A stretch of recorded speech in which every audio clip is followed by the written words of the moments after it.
자, 안녕하세요. 북스런 카페 여러분. 자, 오늘은 저번 시간에 이어가지고 그 신종 만접제 친전기 관련된 내용을 보는 제 할게요. 몇 페이지를 푸시냐면요. 일단은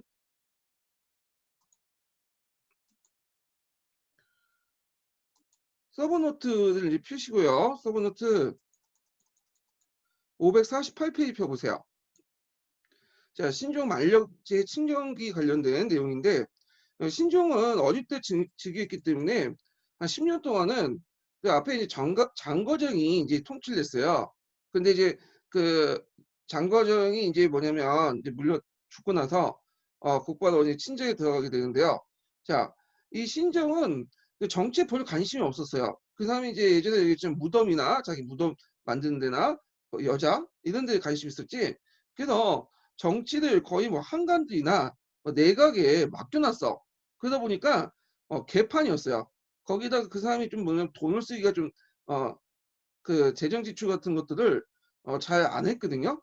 그래 가지고 이런 것들 때문에 인제 정치를 완전히 개판을 만드는데 명나라에서 제일 불행한 게 이제 신종이 거의 30년 동안 친정을 했다는 거예요. 그래서 제일 무능한 황제가 제일 오래 집권했기 때문에 인제 명나라가 이 망했다는 어떤 배경이 되는데 자 그러면 이제 신정망력제 친정기 보죠.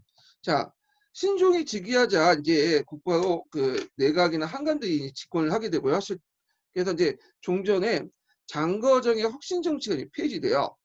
그래서 이때 이 장거정 혁신 정치 폐지를 주장을 했던 사람들이 그 신사층이거든요. 지방 신사층. 이 지방 신사층은 주로 어느 지역이냐면 주로 이제 강남의 신사층이죠.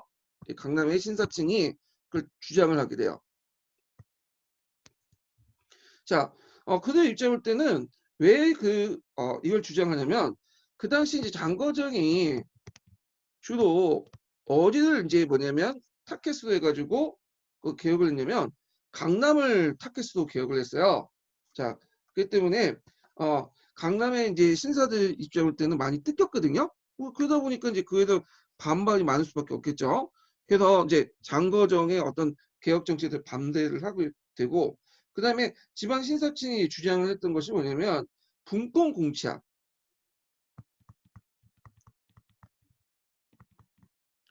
자, 분권 공치라는 건 뭐냐면 그 권력은 나눠야 된다. 그 정치는 황제 혼자 독단해서 안 된다. 이렇게 주장했던 사람들이에요. 근데 장거정의 이제 정치 방향은 황제 독재권이나 중앙집권적 개혁이거든요.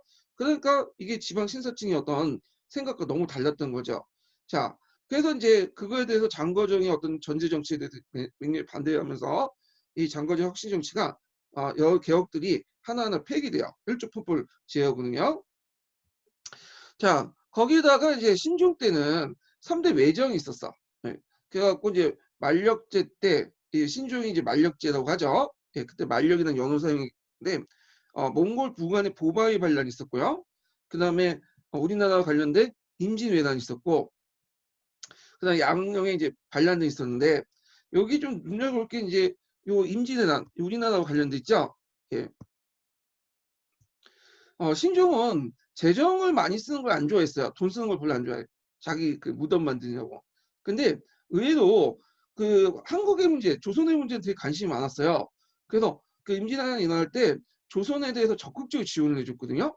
예. 그래서 어, 중국에서는 이 만력제 평가가 별로 안 좋은데 그 당시 조선에서는 그 만력제에 대한 평가가 되게 좋았어요. 예. 그래서 나중에 명나라가 망한 후에도 이 만력제 재산을 꼭 지냈거든요.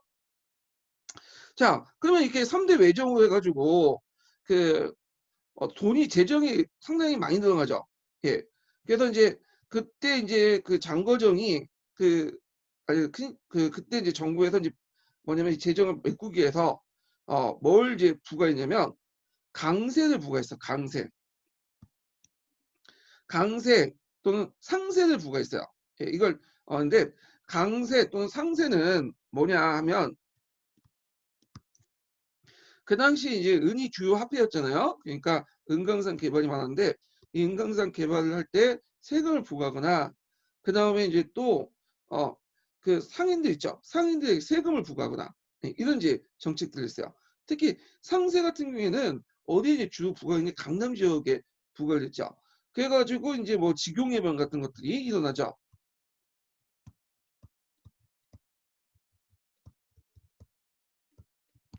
자, 그래서 이걸 이제 뭐라고 하냐면 강세하라고 해요. 강세 때문에 일어난 여러 가지 뭐냐면 강세와 상세 때문에 일어난 여러 가지 폐해라고 하는데 주로 이 강세를 누가 그 징수하냐면 한간들이 강 감세사로 전국 각지에 파견해 갖고 이제 징수를 하거든요.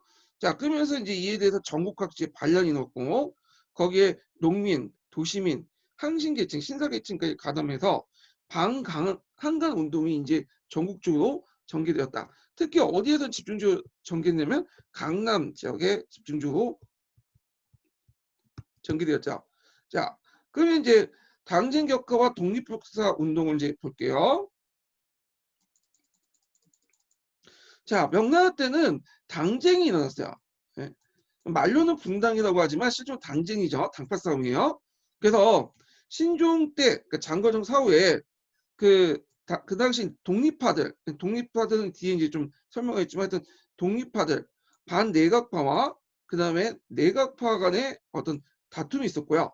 요 내각파는 여기 보시면 알겠지만 한간들과 연결돼 있어. 그 당시 실권 한간이 위충원이라고 되게 유명한 한간이 있거든요. 자, 위충원과 연결되면서 이 독립파들과 당파가 일어나는데 자, 그때 쟁점 사항이 보통 우리 이제 동항사 계문에서 나오는 사만이죠. 사만. 요때 아니라는 것은 뭐냐? 사건이라는 뜻이야. 중국어로. 사건. 그래서 세 가지 사건이라는 뜻이야. 세 가지 사건.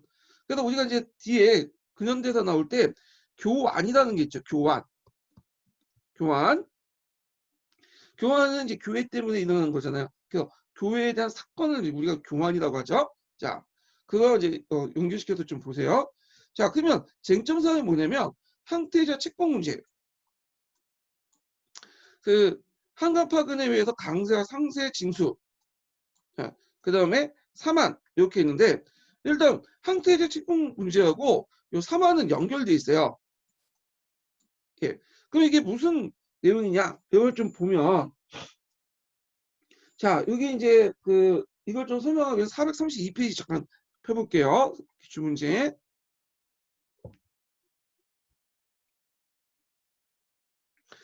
자, 3화는 이제 뭐냐면 정격, 홍항, 이궁을 이제 말래요. 정격, 홍항, 이궁. 이거 좀 외워두세요. 이거 제 생각에 쓰라고 나올 수도 있을 것 같아. 3화에 대해서. 그래서 정격, 홍항, 이궁 세 사건을 얘기하는데 그 세 사건의 이제 그 출발점이 되면 항태제 책봉 문제예요. 자, 원래 신종은 항태제가 따로 있었어요. 신종이. 근데 이제 이 신종이 좋아했던 이첩에서 나왔던 소생의 항태제가 아니라 그 항우에서 나왔던 이제 항태제 전 항우. 그러다 보니까 항태제를 뭐냐면 잘 임명하지 않았어. 그때까지 차일피일하다가 원래 장남이 이제 항태자가 돼야 되는데 예, 장남을 임명하지 않고 장남이 자기 예첩 소생이 아니다 보니까 임명하지 않고 있었는데 그러다 보니까 독립파들이 항태자를 임명해라. 뭐 그런 식으로 요구를 하기 시작해요. 그래서 어쩔 수 없이 항태자를 임명했어. 근데 이제 신중이 항태자에 대해서 장남에 대해서 탐탁치 않게 생각하고 있었거든요. 예, 그런 상황에서 무슨 사건이 일어났냐면 만력 43년에 계란이 몽둥이를 듣고 항태장국에 침공을 하는 사건이 있었어요.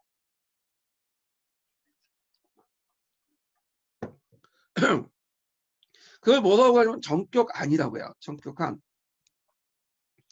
자, 그래서 물론 이제 계란이 몽둥이 들고 이제 항태장국에 침공한 거는 이제 그 수입이 막았겠죠. 그래갖고 끝난 다음에 동지파에서 그거에 대한 철저한 조사를 해라.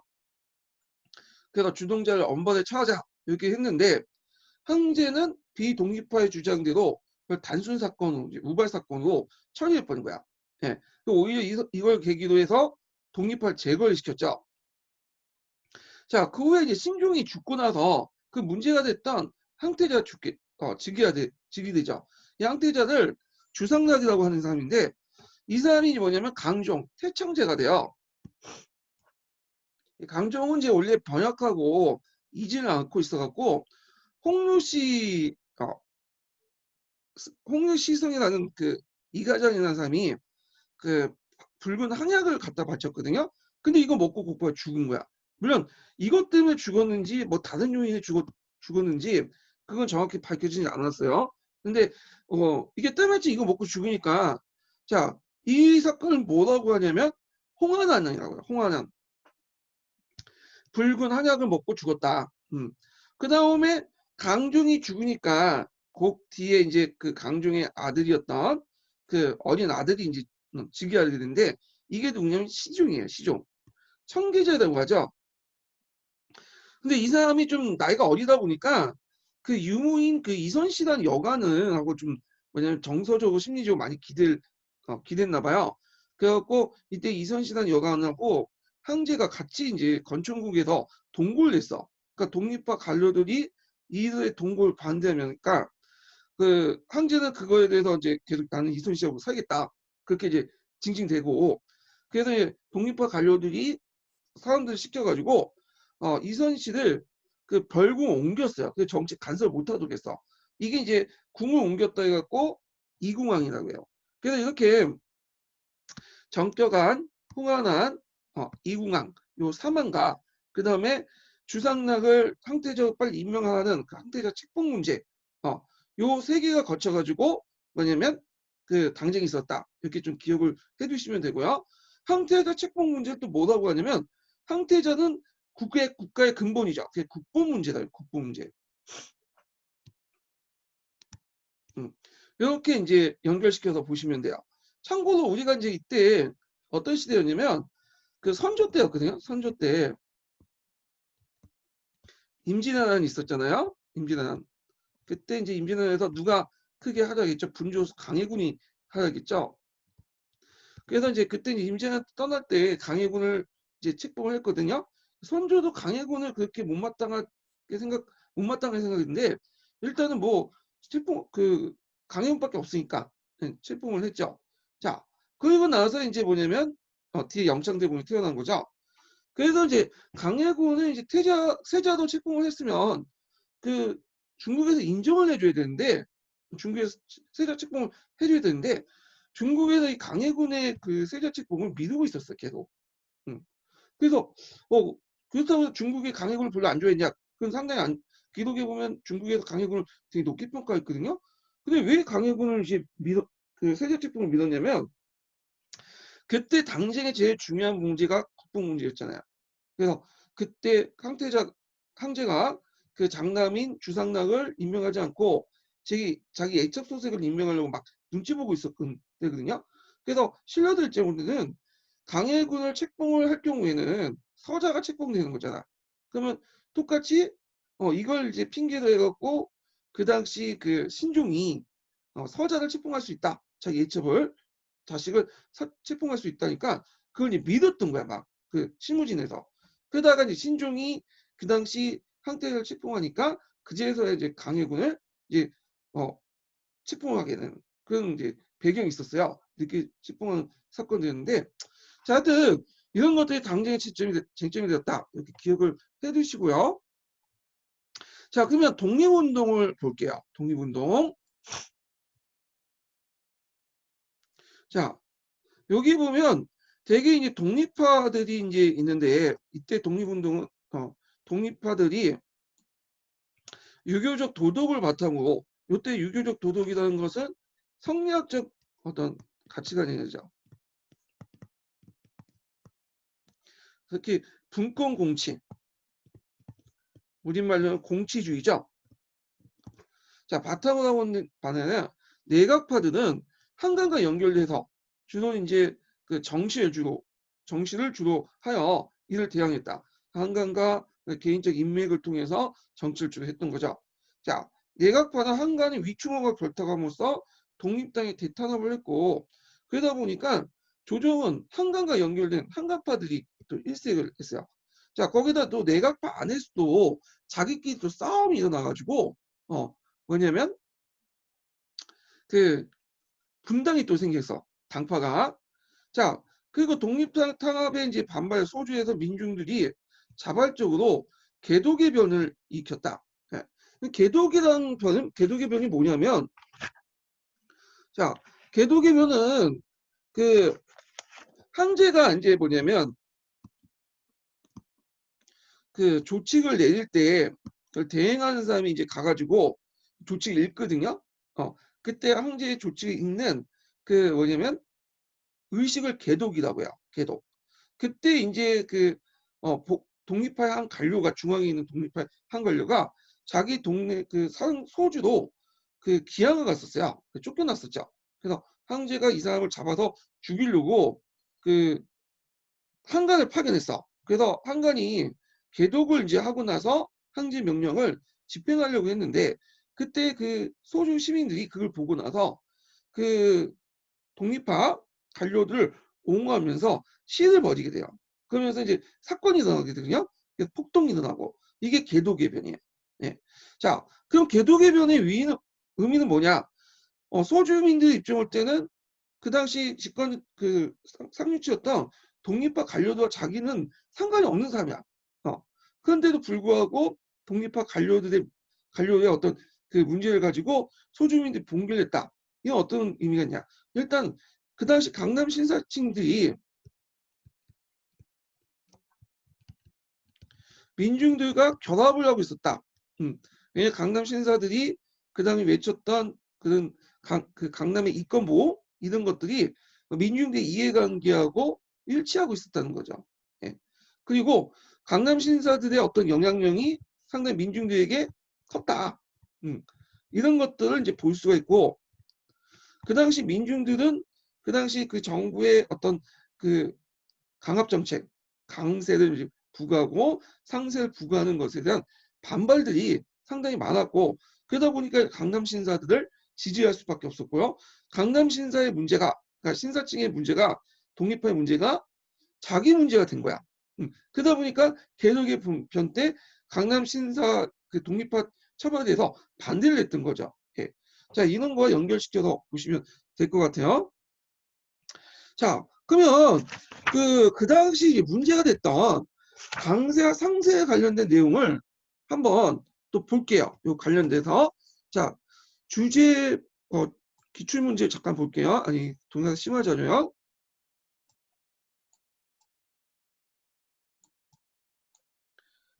자, 몇 페이지 펴보냐면 432페이지 펴보세요.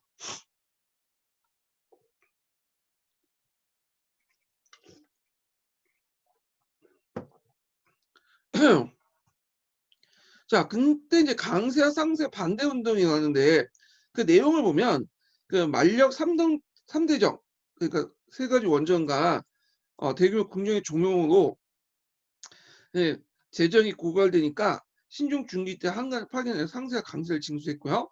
그때 이제 무례벌 동원해갖고 강제를 징수해서 민변, 직용해변 같은 민변들이 발생했죠. 자, 그러면 요 강세와 상세 반대 운동은 누가 주도했냐? 그건 신사계층들이 주도했어요. 강남 신사계층들. 거기에 이제 강남 신사의 독립파라고 하죠. 그들이 주도했고 거기에 이제 민중들이 갓을 탄 거죠. 자, 그때 이제 의인은 상공업 발달에 새로운 수익을 수탈해가는 강남에서 이제 상공업 발달했잖아요. 그 이익을 수탈해가는 여민제리의 중앙정부. 여민제리라는 것은 백성들과 이익을 다툰다는 뜻이죠. 원래 유기에서는 백성들과 이익을 다툰 걸 별로 안 좋아하는데 특히 이제 황제와 내각이 그냥 황제와 내각이 장악하고 있는 중앙정부 한간하고 내각 그래서 그거에 대한 지방 상공업자들이 자신의 이익을 보호하기 위해서 그 당시 그 신사계층과 연결돼서 지역사회 대변자 활동했고요. 이때 지방 상공업자들은 주로 누구와 연결됐냐면 신사계층들과 연결됐다고 보면 돼요. 특히 강남 신사들은 대부분 어떤 사람들이야? 지주 출신도 많지만 상인 출신도 되게 많아요. 그래서 그 지역사회 대변자로 활동을 하고 있었고, 그래서 민의 이익, 이때 민의 이익이라는 것은 강남의 신사계층들과 민중들의 이익이죠. 이런 민의 이익, 사를 보장하기 위해서는 뭐라고 이제 주장을 했냐면 그 당시 이제 그 중앙에서 이거는 공적인 것들 때문에 공적인 명분으로 징수한다. 국가 세금으로. 자, 이런 식으로 얘기를 했거든요. 근데 이 사람들이 얘기한 거는 공이라는 개념은 그 국가가 일방적으로 정해서 징수하는 게 아니라 그래서 결정하는 게 아니라 개인의 사가 합해가지고 공인한 개념이 형성이 된다. 그러니까 공인한 개념은 개인의 사적 이익을 보호하는 과정에서 행사를 해야지 개인의 어떤 사적 이익을 침해하는 거는 공이 아니다. 이런 식으로 뭐냐면 반발하게 돼요. 그리고 또 천하의 사, 천하의 사를 위한 것을 군주에게는 공인 것이다. 그러니까 많은 사람들이 이익을 보호하는 것은 군주에게는 공이기 때문에 군주는 내 재산을 중앙에서는 군주나 중앙에서는 내 재산을 침범하지 마라. 자, 이런 식으로 주장을 하죠. 그리고 더 나가서 분권 공치를 내세워요. 그래서 권력은 서로 뭐냐면 군주와 신사계층이 나눠 가져야 된다. 그래서 이렇게 보시면 이론적인 한계 지배체제 반대나 분권 공치를 내세웠다. 분권 공치에 군주를 포방했는데 그러면 그 당시 그 신사계층들이 이렇게 이제 부각될 수 있었던 거, 사회적 지도층으로서 부각될 수 있었던 거는 그 당시 그 정부의 강세 상세 반대 운동을 주도했던 것도 있겠지만 또 그 밑바닥에는 뭐가 있냐? 자, 이갑제가 붕괴하고 연결돼 있어요. 그 당시 이갑제가 완전히 붕괴됐거든요. 형식상 남아 있었고, 그러니까 그 예전에 이갑제 했던 역할들을 누가 했냐면 신사계층이 그걸 주도했어요. 그러니까 사회적 영향력이 상당히 컸겠죠. 자, 그래서 요런 거와 이제 연결돼서 강세 상세 반대 운동을 보시면 될 것 같아요. 자, 그 다음에 이제 합격자 서브 노트 나와서 독립운동에 관련된 내용을 좀 볼게요. 자, 독립운동은 예전에 한번 시험 문제 나왔어요. 개까지 기출문제에 잠깐 언급됐기 때문에 시험 문제에 좀 나올 수가 있어. 자, 신중시대에 당쟁의 소용돌이소에서 정치와 사회개혁을 익힌 것이 독립파들이었고 이들의 운동을 독립운동이라고 하죠. 자, 근거지는 강남 쪽이에요. 그래서 독립당의 지도자가 누구였냐면 고영성이라는 사람이 있어요. 이 사람이 신종의 노를 받고 만력 30년에 간직을 벌이고 고향을 돌아갔고 이때 고영성은 독립 서원을 제건했다. 서원은 그 당시 송나라 때부터 사교계의 어떤 중심지였죠. 지방의 사교계 중심지였고 그 다음에 이 서원을 중심해 갖고 이런 사대부대 양상하고 있었어요. 그래서 이들이 또 여론을 결집시킨 역할을 하고 있었고요. 그래서 우리나라 조선시대 서원하고 비슷하다고 보시면 돼요. 그 역할이. 자, 고은성 독립소원을 재건하고 학문 연구를 몰두하고 강학 활동을 하니 이게 독립운동이 한다. 자, 이때 이제 뭐냐 학문을 이제 그 연구를 할 때 그 밑에 제자들이 많을 거 아니에요. 이 제자들이 이 고현석의 영향을 받은 거야. 네. 그래서 고현석이 이제 제자들하고 이제 토론하고 그다음에 그 가르쳐 줄 때 그 학문만 가르쳐 준 게 아니죠. 정치적 어떤 시사 문제나 이런 것들을 이제 논하고 그 영향을 받았고 이 사람들이 이제 과거 시험에 합격해갖고 중앙정계에 올라가면 또 뭐냐면 한간파가 내각파가 이제 싸우게 되죠. 한간대가 내각이라고. 그래서 이제 독립파들이라는 정치 세력이 형성이 된 거야. 자, 하여튼 이 독립당은 명만의 정치적 혼란과 불안한 사회를 바로잡으려고 정치와 사회개혁 운동을 전개했고 그 다음에 그때 태작, 책봉, 사만의 처리 등을 둘러싸고 황제의 뜻에 거역하는 민감한 정치 문제에 깊이 관여했다.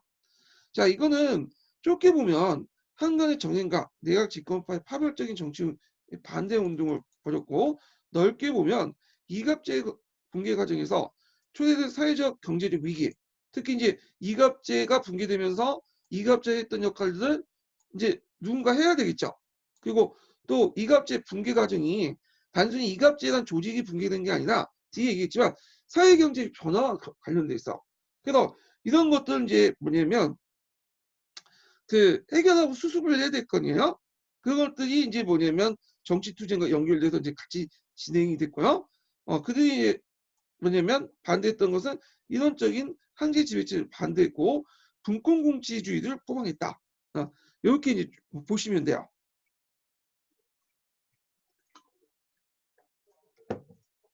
그러면 이제 한번 좀 이 부분을 정리를 해보면 자, 이갑제가 붕괴됐고요. 자, 이갑제 붕괴는 사회경제적인 어떤 배경에 의해서 붕괴가 돼요. 자, 그럼 이갑질 붕괴에서만 끝나는 게 아니라 그걸 대처할 수 있는 어떤 그 문제를 해결할 수 있는 어떤 새로운 계층들이 필요하죠. 이게 이 신사 계층이야. 거기에다 강남 지역 같은 경우에 플러스가 되죠. 예, 중앙 정부의 어떤 상세나 강세의 포탈 이런 것들이 플러스가 돼. 그러다 보니까 이제 신사 계층들이 독립하고 독립선언에 집중하게 되고 이들이 이제 중앙 정계에 올라가게 돼요. 그러면서 자기들 수탈했던 그런 한관들과 내각에 대해서 반대 투쟁을 하게 되면서 그 당시 당쟁이 일어나게 되고요. 당쟁의 주요 내용은 아까 설명했죠. 뭐 사만이라든지 국보 문제라든지 그다음 상세 징수, 강세 징수 이런 것들에 초점이 맞춰갖고 일어나게 되죠. 결국에는 이 독립파들은 한간파들과 내각파들과 왜냐면 결합이 돼서 한간파와 내각파들이 결합이 돼서 이 독립파 운동을 진압을 하게 되죠. 그래서 독립세력들은 이제 또 정치적으로 또 몰락을 하면서 또 지방 낙항이 돼요. 내려가게 되죠. 그리고 이것은 복사운동이나 이런 거 다시 뭐냐면 재개가 되죠. 자, 하여튼 나름대로 이 독립파들의 주장은 상당히 의의는 있어요. 근데 이들의 한계도 있어요. 왜 한계가 있냐면 그 당시 한가파나 내각파들이 하고 이제 싸우는 과정에서 나름대로 정치와 사회개혁 운동을 했지만 주로 그 정치 투쟁을 하는데 이런 건 좀 높게 평가가 받을 수 있죠. 근데 정치 투쟁을 하고 비판을 했으면 그걸 해결할 수 있는 모두를 이제 같이 제안을 했죠. 대안도 같이 제안을 했죠. 대안 제시. 근데 이들은 비판만 한 거야. 비판. 그리고 그 사회경제적 문제점을 뭐냐면 근본적으로 해결할 수 있는 개혁에 대해서 하지 못하고 비판만 하고 오히려 장거정의 어떤 개혁 정책 반감만 해가지고 장거정의 개혁 정책을 폐지해 나가는데 주도적인 역할을 했죠. 그리고 이들은 비타적 도덕주의, 현실하고 타협하지 않았어요. 그러니까 그냥 자기가 믿고 있는 어떤 정치적 올바름을 상당히 강조를 했죠. 그러다 보니까 뭐냐면 현실 정치에서는 자기만 가지고 이제 주장만 가지고 하지 않고 주변 다른 세력들과 타협을 하면서 자기의 어떤 주장을 정신적으로 실현해야 되는데 그런 걸 못했다는 거죠. 네. 그래서 오히려 이런 것들 의도하지 않게 독립당과 비독립당 그런 이제 두 개의 어떤 정치 세력으로 나눠져서 당쟁을 격화시키고요.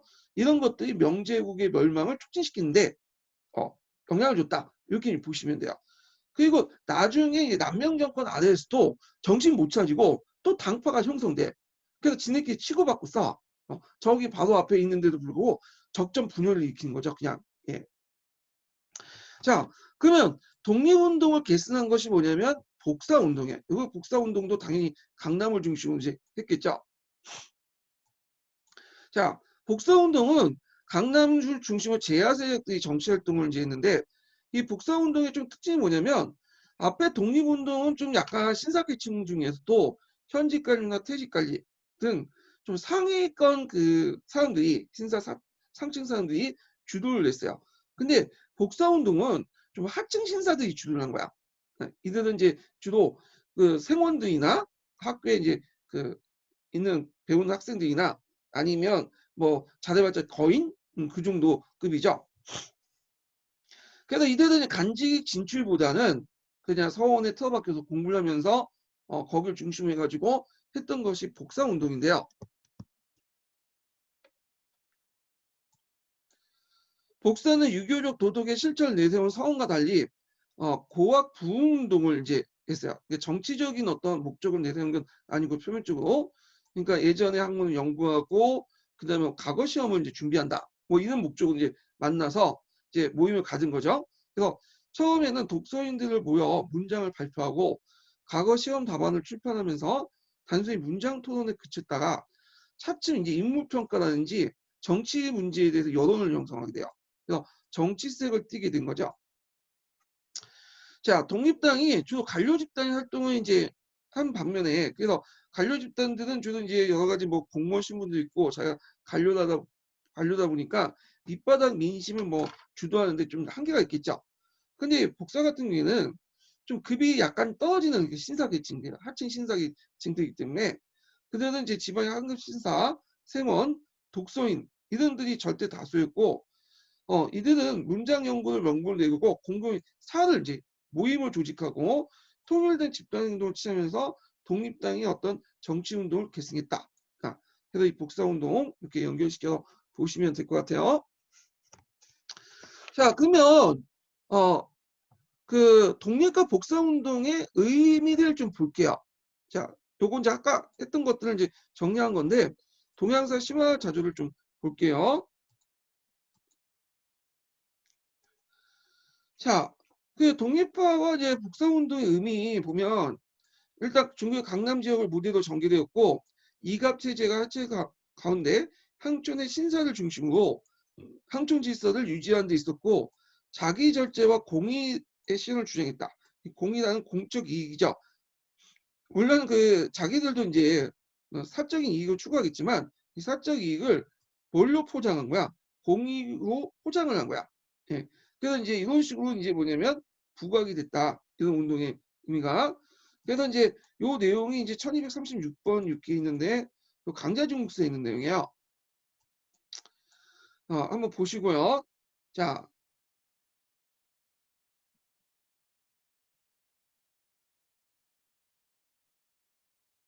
그 다음에 뒤에 넘어가서 앞으로 이제 봐서 다시 자, 이갑제적 전제지배체제 핵제 위기 속에서 장거정은 황제의 이론적인 전제지배체제 강화에 위한 부국강병을 이제 탁해하고, 그러니까 황제가 이제 자신의 독단을 그 황제의 어떤 그런 독단 위에서 강남 신사계층들의 어떤 이익을 침범하려고 했죠.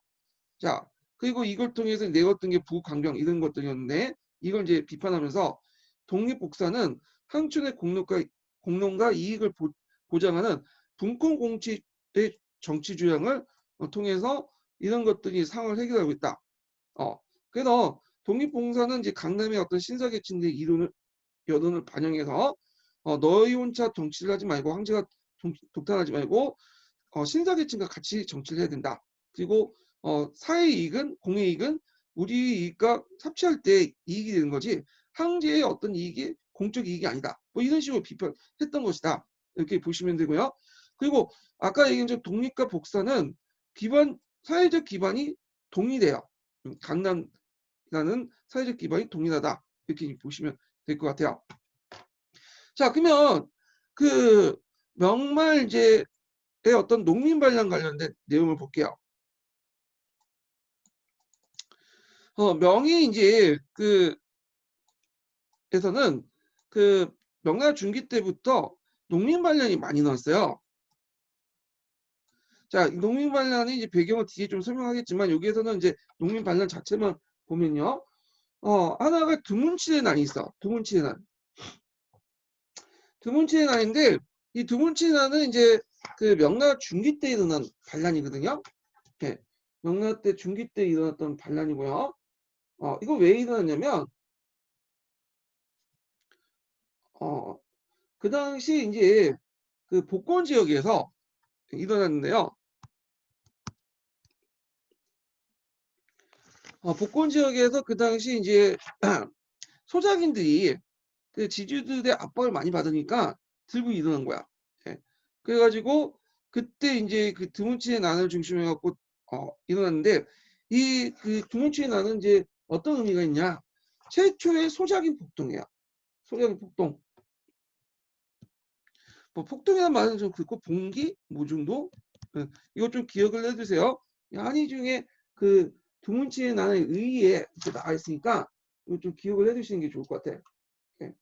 자, 그래서 드문치의 난이 일어나는 과정에서 소작인들만 이제 처음에 소작인들만 봉기를 했지만 나중에 거기에 누가 이제 참가했냐면 강부라든지 비적 집단 같은 사람들이 참여했어요. 그러니까 전 하층 계급들이 참여했다고 보시면 돼요.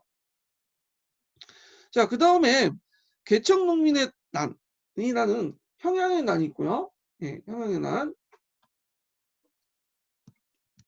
그 다음에 유교나 육칠형제의 난 있는데 이 유교 육칠난 형제의 난은 한 가지 횡포 때문에 발생이 됐어요. 이런 것들. 그 명할 때는 이제 못 먹고 못 사니까 기근이 많이 났죠. 세금도 많이 뜯어내지. 그다가 또 뭐냐면 기근도 많이 들었는데 그래서 이제 이 기근 때문에 이제 국가도 농민반란이 이제 곳곳에 생기게 돼요.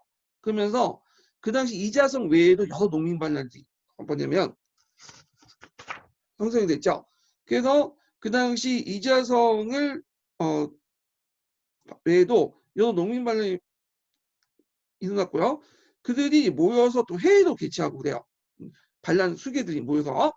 그래서 그 내용을 좀 잠깐 볼게요. 자, 명말 상시성에 대기근이 일어났고 거기에 갈릴리의 가혹한 수탈로 말미암아 농민들이 폭동이 일어났는데 마침내 지배자에 대한 반란으로 발전되었다. 자, 상시성 빅농 출신 후 봉기를 이끌었던 이자성은 스스로 특악이라고 이제 칭하고 허남 상시 상서를 전전했다. 1641년에 유양을 점령하고요. 명예왕조 보강을 사례했으며 1644년에 시안에 도읍을 해서 국호를 대순이라고 했다. 이 국호 좀 외워두세요. 예전에 한번 국호 나온 적 있어.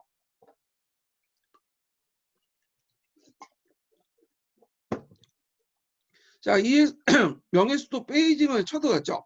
그때 베이징에 그 쳐들 때, 그 당시 명예 주역은 주로 어디 있었냐면 산해관에 있었어. 산해관. 산해관은 여기가 북경이면 이 북쪽에 산해관이 있었죠. 만리장성 끝에. 그래서 그때 누구하고 막 부닥치고 있었냐면 만주족의 남하를 청나라의 남하를 막고 있었던 거야. 예. 그래서 그때 오상계가 그걸 이제 주도를 하고 있었거든요. 자, 그런데 뒤에서 이제 뭐냐면 이자성이 친 거죠. 그러니까 북경 그 당시 이제 뭐 간단 수백 명밖에 없다 보니까 급속 받았고 그러다 보니까 이제 뭐냐면 명예 수도 베이징이 점령하게 돼요. 자, 하여튼 명예 주력은 만주족의 침입에 대비해서 산해관을 포진했기 때문에 방비가 호소했던 수도 베이징은 곧 함락돼서 의종은 자살을 하게 돼요. 의종. 예. 의종은 숭정제라고 하죠. 숭정제. 그래서 이제 그 경산을 올라가서 자살하는데 그래서 이제 명나라는 멸망하게 돼요. 그러니까 명나라를 멸망시킨 거는 청나라가 아니라 이자성이라는 사람이야. 그래서 이자성은 간제를 개혁하는 한편 산하관에 있던 명예 장군 오상계를 토벌했는데 이 오상계가 이제 공인을 하게 되죠. 그러니까 오상계가 처음에는 청나라에 붙느니 이자성이 붙는 게 좋겠다 생각을 했는데 근데 이자성이 자기 예첩을 건졌다는 소문을 듣고는 열받아가지고 머리를 이제 변발하고 나서 청나라에 항복하게 되죠. 그리고 청나라 군대를 끌어들이고 자기가 이제 그 이자성을 공격하는데 성공 역할을 하게 돼요. 자, 하여튼 성의 원조를 받은 오상계가 대피해서 베이징을 버리고 시안에 퇴각하다가 그때 이제 뭐 도중에 잡혔다는 이제 뭐냐 잡혀서 죽었다는 소문도 있고 농민한테 죽었다는 소문도 있고 하여튼 그 과정에서 이제 대반란은 완전히 진압을 했죠. 예. 자, 그래서 그 내용들 좀 기억을 해두시면 되고요. 이자성이 반란을 일으킬 때 이자성만 반란을 일으켰던 건 아니고요. 여러 사람들이 반란을 일으켰어요. 뭐 왕강윤, 고영상, 장영춘 이런 사람들이 있는데 특히 이제 여러분들 기억할 사람은 뭐냐면 장영춘이라는 사람이 있어요. 장영춘. 이 장영춘도 사천 지역으로 들어갔어요. 사천 지역. 그리고 나서 거기에서 국가를 세웠어.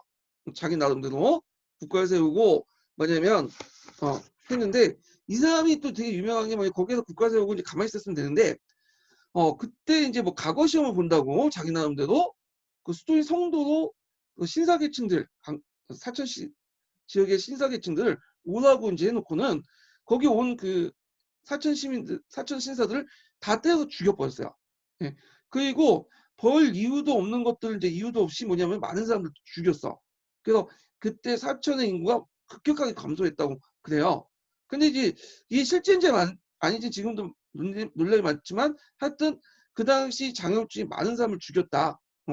하여튼 이거 좀 알아두시고 자, 그러면 그때 이제 쫓겨난 그 명나라 정부는 어디로 갔냐? 이때 남쪽으로 내려왔어요. 그래서 남쪽에 여러 그 뭐냐면 명나라 정부를 세우게 되죠. 이들을 이제 총칭해서 뭐라고 하냐면 남면 정권이라고 해요. 남면 정권. 자, 그래서 이 남면 정권이 예전에 한번 기출에 언급됐기 때문에 이거 좀 기억을 해두셔야 돼요. 기출을. 그럼 남면 정권에 대해서 좀 보면 1238번 볼게요.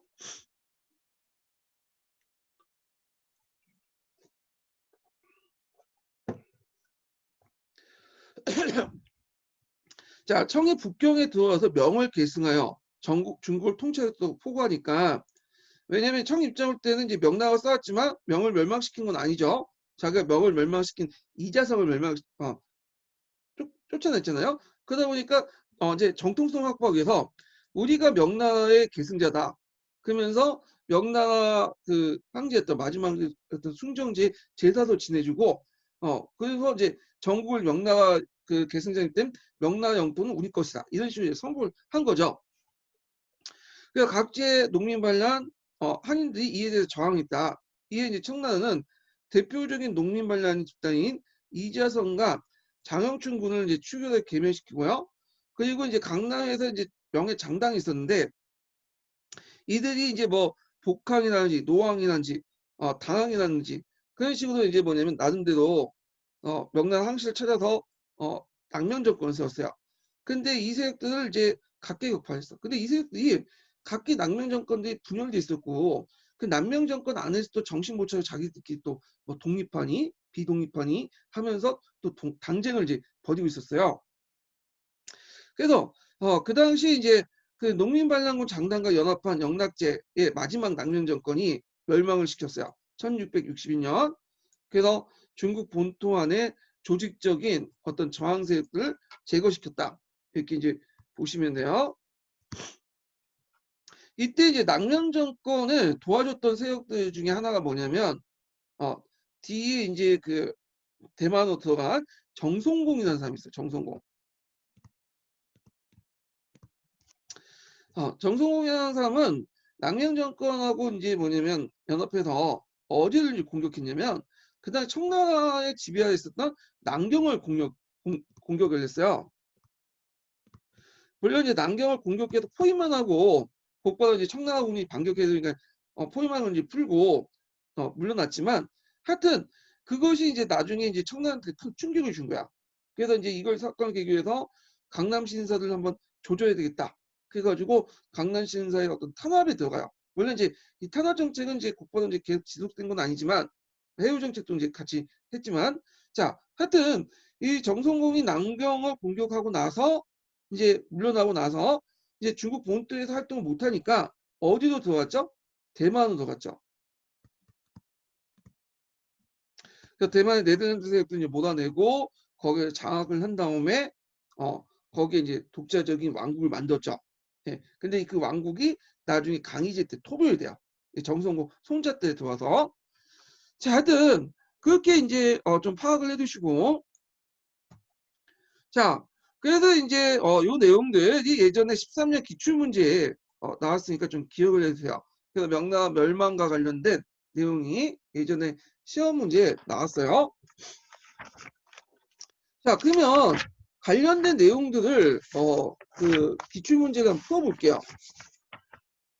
기출문제를 자, 몇 페이지 뽑으시냐면 기출문제 그때 장거리 개혁 정치도 못했던 것 같은데 311페이지 펴보세요.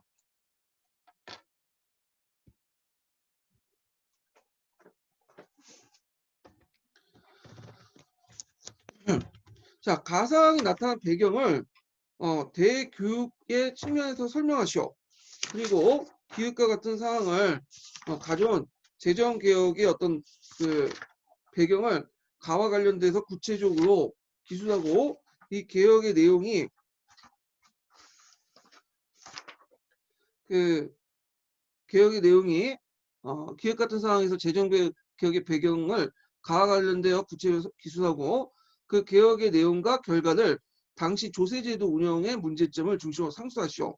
그리고 옹종 연간까지 조세제도 변화 과정을 서술하시오. 이렇게 했거든요. 자, 그럼 내용을 이제 보면요. 이게 뭐 논술형 문제인데 뭐 그 식으로 나오진 않겠지만 거기 이제 하나하나 있는 그 예문들 있죠. 그리고 하나의 지문들 물어보는 그 지문들 내용은 좀 중심으로 공부를 해두시는 게 좋아요. 그 가정 2년에 1번 사절단이었던 종소라고 그다음에 소경이 길을 나누어 입공하여 소진위를 다퉜는데 그래서 이제 뭐 여기 뭐 영파에 가서 소 사왔다 그 내용들인데요. 자, 그래가지고 이때 이제 그 잠깐 그 가반무역을 중지시켰죠. 그래서 이걸 이제 계기로 해갖고 후기 외구의 발단이 되었다. 뭐 이런 내용들인데요. 가 내용은 그 남해와 관련된 내용이야. 남해.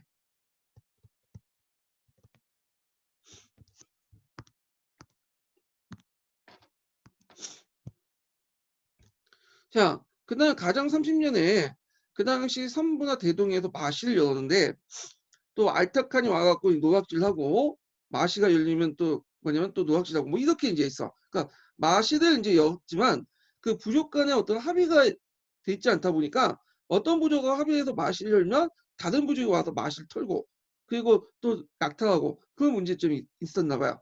그래서 이제 그 마시를 이제 또 폐지시키고 등등등 그러다가 장거정이 이제 마시를 이제 또 부응하고 이런 이제 과정을 걷게 되죠. 자, 요거 관련된 내용이고요. 자, 요거는 이제 뭐와 관련된 거냐면 북로와 관련된 거예요. 북로. 그래서 16세기 있었던 남해의 북로 남해와 관련된 내용이죠. 자, 그리고 이제 뭐냐면 나는 태창이라는 것을 중앙에 있는 간청에 있는 중앙 간청에 있는 한 창고를 말하죠.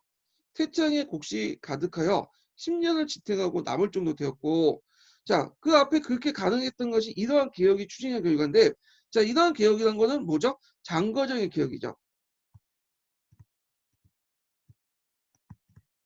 그래서 장거정의 어떤 일조편법이라든지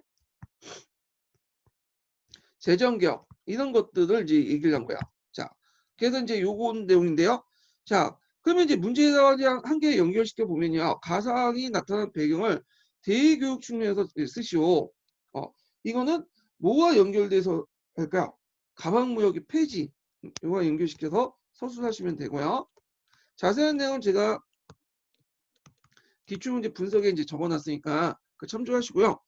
자, 그 다음에 기획과 같은 상황에 가져온 재정개혁의 배경 이것을 가와 관련돼서 구체적 기수하고 요거는 이제 재정 배경을 그 당시 명나라 재정이 별로 안 좋았잖아요. 그걸 뭐와 관련돼서 북로 남해와 관련돼서 서술하시면 돼요. 그리고 요 개혁의 내용의 결과 그러니까 이제 일주편법이라든지 중앙의 재정개혁 중앙의 어떤 재정을 개혁하기 위한 그런 개혁들을 운영의 문제점을 중심으로 상수하시오. 자, 이것은 이제 요 내용도 제가 기출문제 분석에서 적어놨으니까 참조를 해주시고요.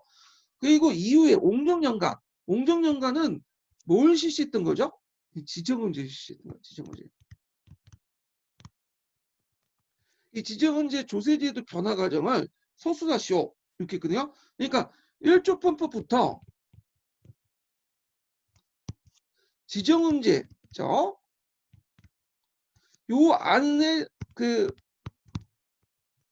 뭐냐면 조세제도 변화를 설명하는 거야. 그러니까 단순히 1조 편법하고 지정음제 딱 이렇게 쓰면 그 안 되죠. 왜냐면 옹중 연간까지니까 요 지정 문제에서 1조 편법에서 옹중 연간까지 그 과정 변화 과정을 서술하는 거잖아. 예. 근데 이게 되게 문제가 어려워요. 이 문제를 13년 2차 기출인데 요 안에는 1조 편법 지정 문제뿐만 아니라 다양한 제도들이 있어. 근데 그 요런 식의 문제는 이제 안 나오겠죠. 이게 강제중국사까지 읽고 이제 쓸 수 있는 부분인데 요 부분은 제가 뒤에 잠깐만 언급을 해드릴게요. 예, 나중에 재정 관련돼 조세제도 관련돼서 좀 더 얘기할 때, 자, 그래서 이제 요거 있고 이 자세한 내용은 이것도 2차 기출문제 적어놨어요. 그러니까 요거 이제 봐두시면 되고요. 자, 그 다음에 이제 뒤에 넘어가서 8번을 보죠. 8번. 8번이 아니라 이거는 뒤에 좀 얘기를 하고 명나라 멸망과 관련된 거니까. 자, 13번을 볼게요. 13번.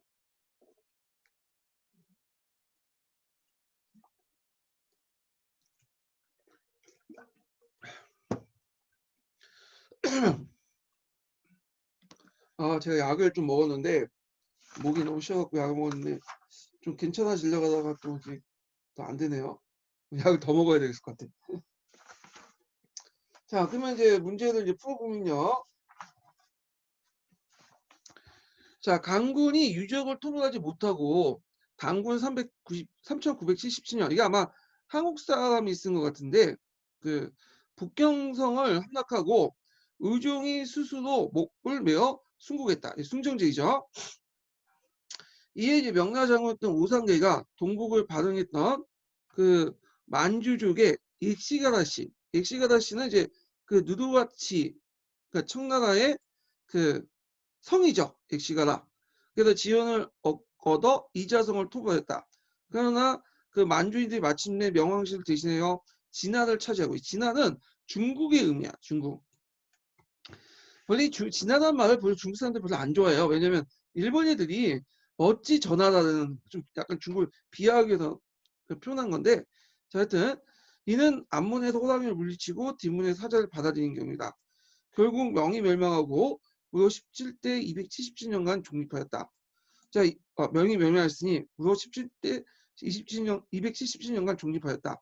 이후 19년간 명왕시 유족이 남방에 제후를 칭함으로써 3대 이로서 혹은 명대 통치 영광까지 포함시킨다. 자, 여기 있는데 요거는 남명 정권과 관련된 내용이죠. 자, 그러면 이제 문제를 풀어볼게요. 자, 여기 보면 의종인데, 자, 한간을 강세사로 정부에 파견해 민병까지 초대했다. 의종 때는 그게 아니라 이 강사 상세를 징수했던 것은 의종 때 징수한 건 아니고요. 아까 얘기했죠. 어느 날 황제 때죠. 만력제죠. 만력 3대 원정을 이제 뭐냐면 그 하는 과정에서 제정당에 봉착하니까 그걸 징수를 했던 거죠. 예. 자, 오히려 의종은 그 당시 좀 약간 개혁적인 모습을 많이 보였어요. 그래서 그 당시 이제 문제가 됐던 위충원 같은 걸 잘라내버리고 한간 정치를 배제하고 나름대로 개혁을 해보려고 했어. 근데 때가 늦은 거든. 왜냐면 이미 명나라는 거의 무너져 가고 있었거든요. 자, 그 다음에 니은을 보면 명예 부흥을 명분으로 반란을 일으켜 황제 즉위했다. 야, 아니죠. 이거는 이제 누구하고 관련된 거야? 맞죠. 제가 착각했어. 예. 명예 부흥을 해서 반란을 일으켜서 황제 즉위했죠. 이게 무슨 말이냐면 오상계난이죠. 오상계난. 이 오상계난은 나중에 좀 얘기할게요. 예. 자, 그 다음에 디귿은 대서국을 만들고 왕을 즉위했다. 자, 이자성이 대서국을 만들었다는 게 아니라, 이자성은 이제 그 대서국을 만든 게 아니라 대순국을 만들었어. 대순국.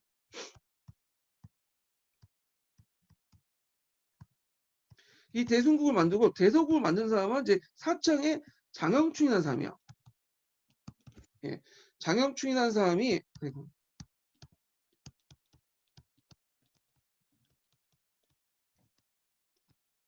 만들었죠. 사천에. 자, 그래서 이제 왕이 즉위했다. 이건 장영충과 관련된 거고, 대순국은 대성국이 이자성과 관련된 내용이야. 자, 그 다음에 여기 보면 만주인들은 강남보호를 평양에 이주시켜 반정부 세력들을 약화시켰다. 자, 이 평양은 봉양이라고 또 하는데, 평양이라고 하는 건 한자로 읽으면 봉양은 주원장의 고향이에요. 예. 그래서 주원장이 4번에 거쳐서 대옥사를 일으키고 그 과정에 강남 지주층들을 많이 수청했거든요. 그리고 그 중에 상당수를 또 일부 자기 지역으로 이주시켰어. 그들의 땅을 다 뺐고. 그래서 이 강남 실가계층들이 자기한테 반박을 막으려고 했던 거죠. 예. 그래서 요거는 주원장의 업적이에요. 주원장. 자, 그 다음에 미연을 보면 대표적인 인물에는 북벌에서 난징을 포위한 그 영평왕이 있었다. 자, 영평왕은 누굴 의미하냐면 그 정성공을 의미해요. 정성공.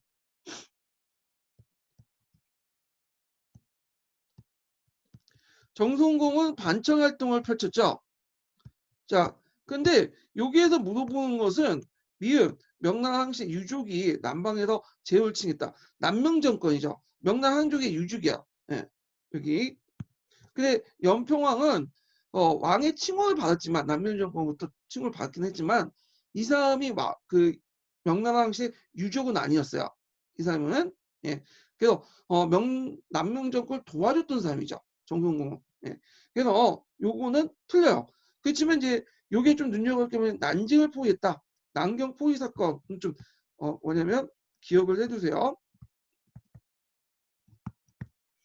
자, 그래서 이제 답이 맞은 게 이제 2번이에요. 2번. 예, 요거 좀 기억을 해두시고요. 2번이고요. 자, 마지막으로 이 남명 정권에 대해서 좀 설명을 더하면 남명 정권이 3대 지속이 됐거든요. 그러니까 그 외에도 여러 세력들이 있어. 근데 보통 학자들이 정통이라 생각하는 남명 정권이 3대라고 보고 있어요. 대개 보면 이제 처음에 홍강제나 뒤에 이제 두 번째 육무제, 마지막으로 이제 아까 얘기한 영역 예, 영역제 같은 그 항제들이 있었죠. 그 중에 이제 정성군과 관련된 건 두 번째 항제였던 육무제와 관련돼 있어요. 육무제의 어떤 그 반청 운동을 지원을 해줬던 사람이 그 당시 이제 정성군이었죠. 이렇게 좀 연결시켜서 보시면 되고요. 자, 그래서 이제 이렇게 해서 이제 한번 13번까지 문제를 풀어봤고요. 다시 경기도 합격자 서브 노트 이제 들어갈게요.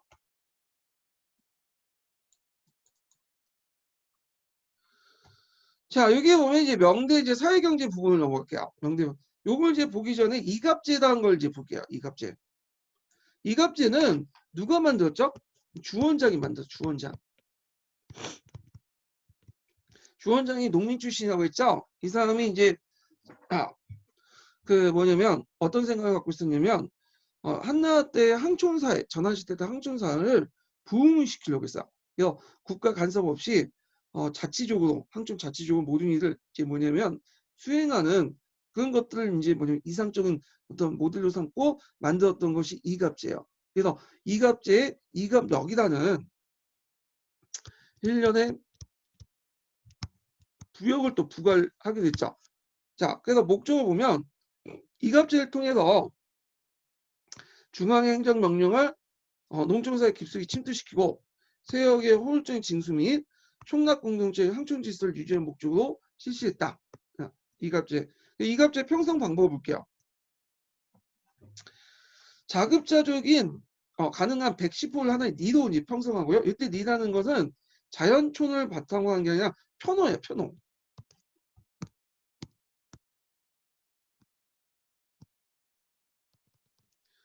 그리고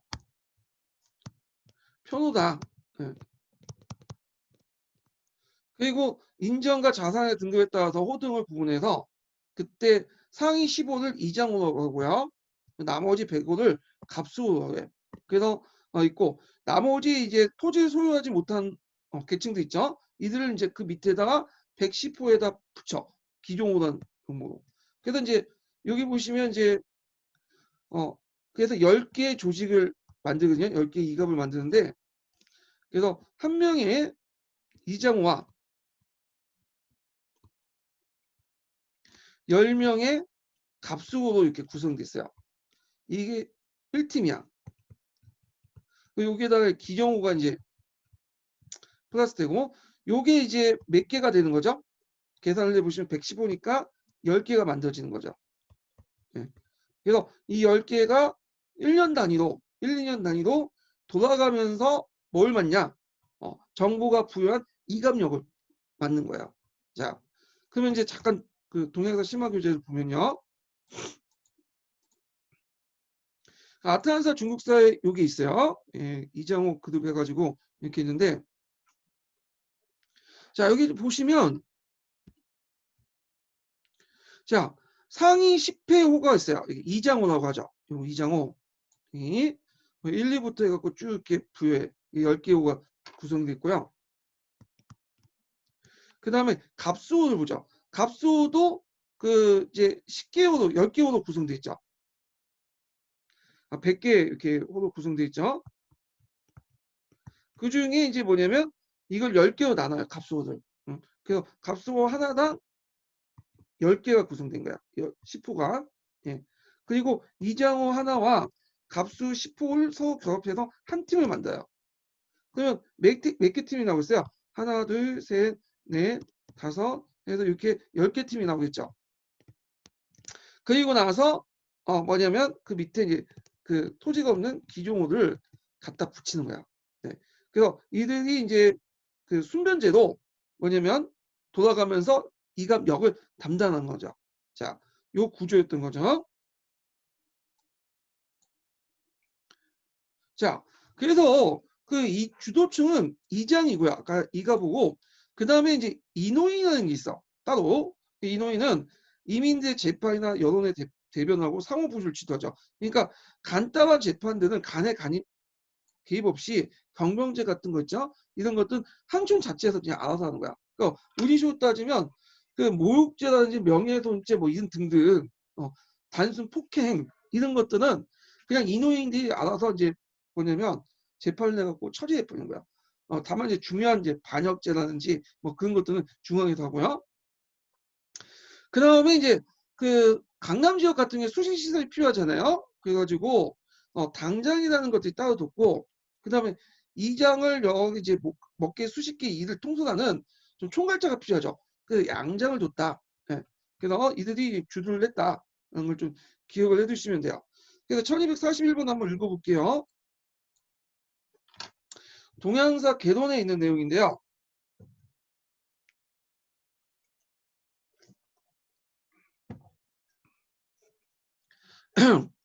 자, 이장과 갑수의 임무는 10년마다 한 번씩 돌아가면서 맞도겠다. 이밖에 니의 덕멍 있고 나이가 지긋한 인호인을 두어 이민의 재판과 교화, 여론의 대변, 그리고 향리의 질서 유지와 상호 구조를 하도록 지도를 했고요. 이밖에 하남 일부 지역에 양장과 당장을 뒀다. 양장은 몇 개, 수십 개의 니를 통솔하였고, 그리고 당장은 주로 수의시설 책임을 맡겼다. 자, 이들을 인호인, 양장, 당장은 대부분 대토지를 소유한 지주계층으로서 정통적인 항촌의 간섭적 지배자이기도 하였다. 명조는 이들에게 국가 권력을 위임하여 항촌을 지배하도록 했고 그 대가로 여러 가지 역을 맡기게 함으로써 실질적으로 항리 지배자가 되었다. 근데 이때 항리 지배자는 명나라 초기 때까지만이에요. 이갑제가 붕괴되면서 그 역할을 누가 담당하게 되죠? 신사계층들이 담당하죠. 이렇게 연결시켜서 이제 보시면 될 것 같아요. 그런데 이제 이갑제가 이제 시간이 지나면서 붕괴가 돼. 15세기 한 중반 이후에. 그러면 일단 이제 그 이갑제 붕괴의 어떤 내용들을 볼게요. 여기 있는데 이것도 그 서브노트에 있긴 했지만 여기에 좀 내용이 자세히 적어 나갔고 이걸 이제 보고 좀 얘기할게요. 자, 아까 이갑에는 이갑역을 부과했다 했죠. 이걸 이갑 정역이라고 하는데 이갑 정역이 10년마다 1회씩 윤번제로 돌아가요. 근데 이제 문제 뭐냐면 그러다 보니까 윤번제로 돌아다 보니까 그 1년에 한 번씩 받거든요. 자기가. 그러니까 이제 부역 징수할 때 여러 가지 이제 권한 그 징수 임무가 있는데 그게 특정호에 고정되지 않고 10년마다 한 번씩 그 돌아가 보니까 자기가 안 한 걸 뒤에 다음 호에 넘기는 거야. 다음 팀에다가. 자, 그러다 보니까 징수에 여러 가지 차질이 생겼고 그 다음에 이장과 갑수를 재산 등급에 따라 나눴다고 했잖아요. 근데 10년 안에는 또 여러 가지 이유가 있겠죠. 뭐 재해나 질병, 전란 등의 이유로 그 안에서도 계층이 계속 변하겠죠. 그래서 예전에 이장호였지만 뭐 빚을 져서 값으로 떨어질 수 있고 예전에 갑수였지만 이제 좀 돈을 벌고 이장으로 올라갈 수 있는데 이게 제대로 반영이 안 됐던 거죠. 예. 그 다음에 명예재정 규모가 계속 확대됐다. 그래서 이제 이 명예재정 규모의 확대 내용을 보면 그 국가재정과 관리대 은에 대한 수요가 증대됐고요. 왜냐하면 이제 그 당시 은으로 이제 봉급을 주게 되죠. 명초에 비교적 가볍던 부역이 점차 늘어나서 농촌사회를 압박해서 이갑제를 붕괴시켰다. 그래서 요때 초창기 때 이감료는 상대적으로 가벼웠어요. 근데 시간이 지나면서 이게 부과가 됐던 것이 뭐냐면 예전에 한번 설명을 했는데 주원장이 집권하고 나서 한 가지 재정 원칙을 내렸다고 했죠. 이게 뭐냐면 원액 준수주의야.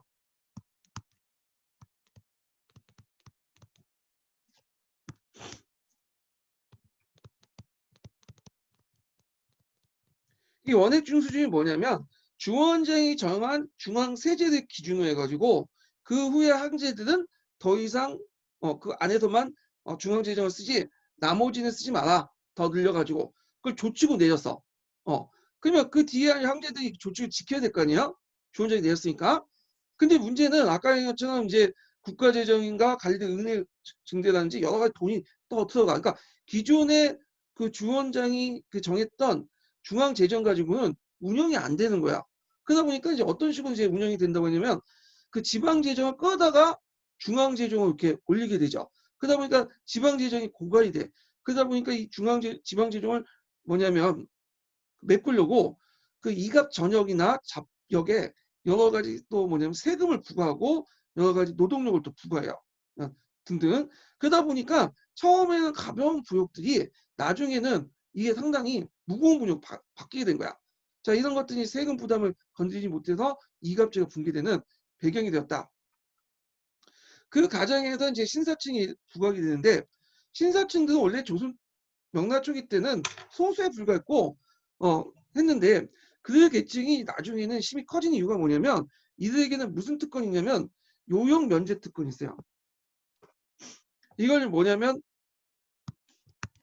우면 요역이라고 하거든요. 네. 그러니까 우대해주고 면제해주야. 요역을 우대해주고 면제해주는 그 특권인데 물론 이제 요역이라서 요역은 뒤에 좀 설명 더 하겠지만 두 가지가 이제 있거든요. 이갑 전역감 그 다음에 자벽이라는 게 있어요. 면제 대상은 자벽이에요. 이들도 이갑역은 해야 돼.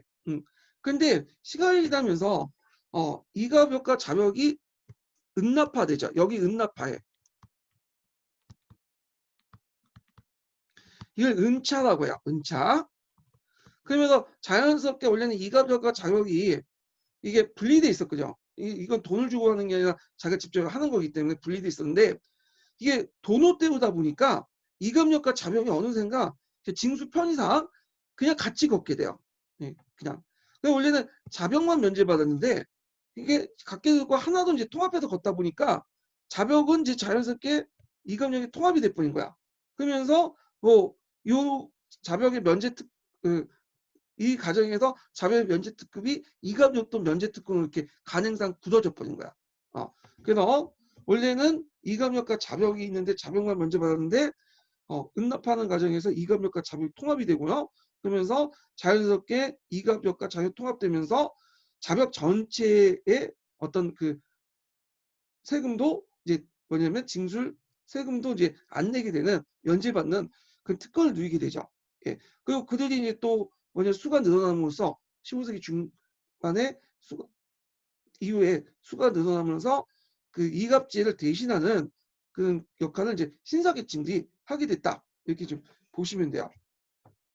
그러면 신사계층의 요용면제 특권을 갖고 있다 보니까 그들이 요용면제를 대신하는 특권을 갖고 있다 보니까 그 나머지는 그들이 특권 받는 면제 부분은 누가요? 그 나머지 호들이 이제 부담을 하게 되죠. 자, 15세기 중기 이후에 중앙과 지방 계층들 이런 것들 통치가 약화됐고요. 그래서 관리의 부정부패들이 많았고 그 다음에 이제 비특권적인 어떤 지주층이 부역 항책을 변조해서 신사층을 또 살칭해요. 그 앞에 신사층도 있지만 또 그 신사층이 아니었지만 특권 지주층이 있었어요. 이들이 부역 항책을 변조를 하게 돼서 그 당시 뭐냐면 이것이 또 농민 부담을 전가하게 되고요. 이농자가 수출하게 되고 농촌 계층의 분할을 항상 더 촉진시켰다. 그래서 이갑제 붕괴를 더 뭐냐면 가속화시켰다. 이런 것들이 이제 좀 기억을 해두시면 될 것 같아요. 그 외에도 한 가지 더 있는데 잠깐 이거는 뒤에 있으니까 좀 보고요.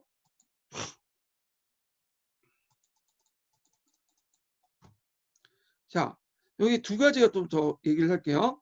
그 부역 원존주의가 폐해있는데 부역 원존주의는 뭐냐면 이때 이제 원족주의라는 것은 그 당나라 초기 때 마찬가지로 다른 데를 이주를 못 시키고 여기 거주지에 뭐냐면 아니 원래 타연할 때 본관에 뭐냐 있도록 한 거예요.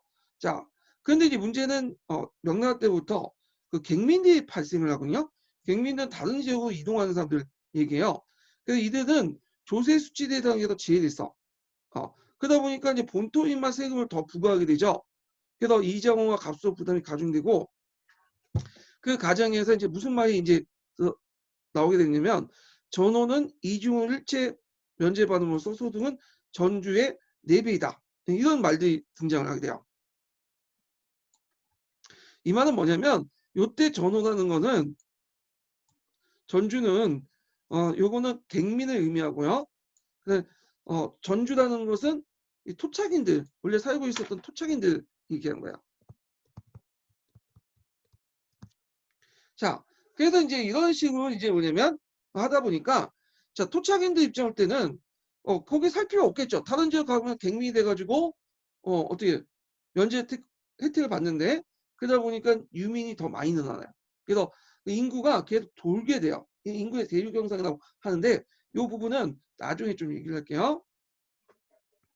자, 그 다음에 이제 좀 눈여볼 게 뭐냐면 그 밑에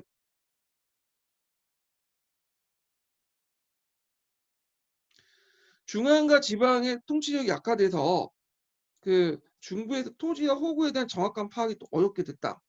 예. 요것도 뭐냐면 이갑역의 붕괴한 배경이 되죠. 이런 것도 좀 기억을 해두시면 되고요.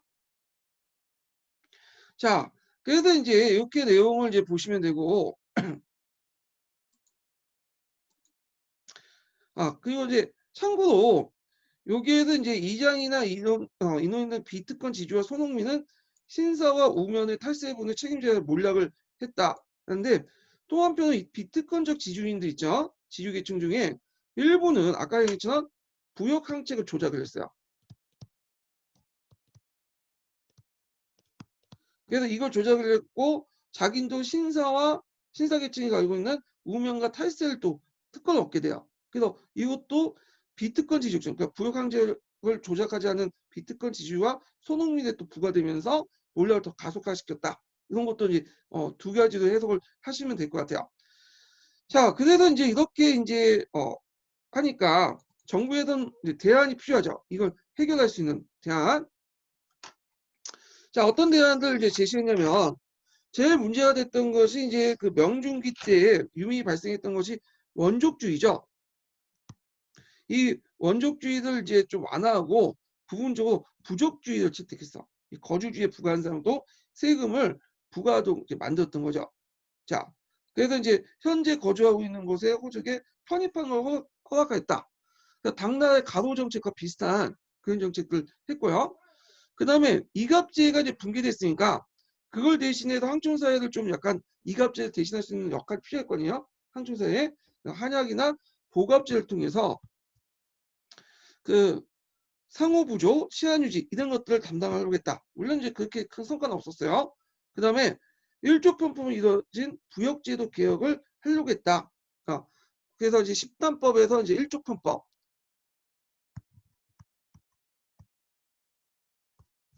자, 10단법에서 이제 일족편법을 이어지는 부역제도를 개혁했고 그 방향은 뭐냐면 그 당시 세금 기준이 크게 이제 두 가지거든요. 호와 점토였어. 토지.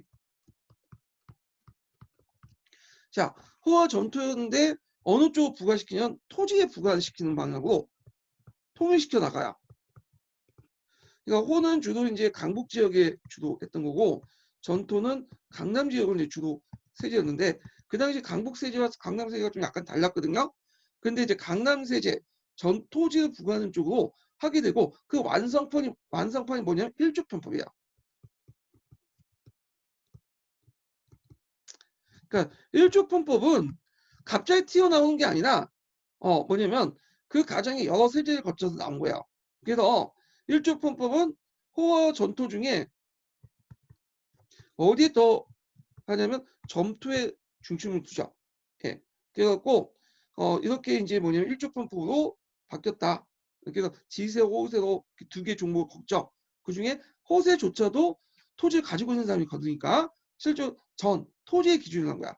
이걸 완벽하게 또 뭐냐면 전에 토지에 집중해서 걷는 것이 뒤에 나온 청약 때 지정은제죠.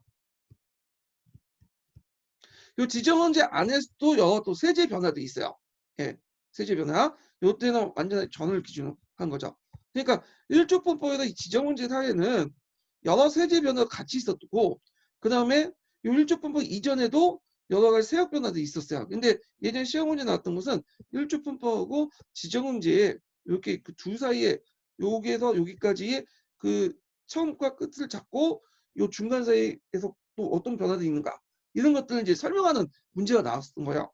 자, 그래서 이제 요거 하나하나를 다 설명하기 너무 힘드니까 그냥 개념 정도만 파악하고 넘어갈게요. 요 부분은. 그래서 요거는 이제 좀 제가 쉬었다가 좀 진행을 할게요. 예.